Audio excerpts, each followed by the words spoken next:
Both Turkey and China need each other in the olive oil market, said a manager of one of Turkey's most recognized edible oil companies. Huma Balazade, general manager of Savola Foods, made the remarks prior to the China International Import Expo scheduled for November 5 to 10 in China's Shanghai.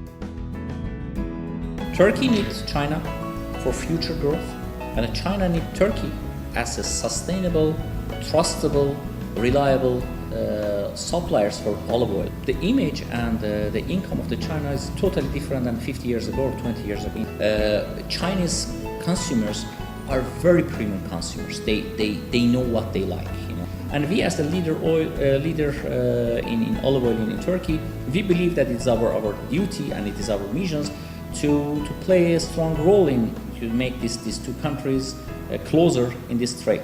Huma said he is confident about the two countries' future cooperation in the olive oil sector.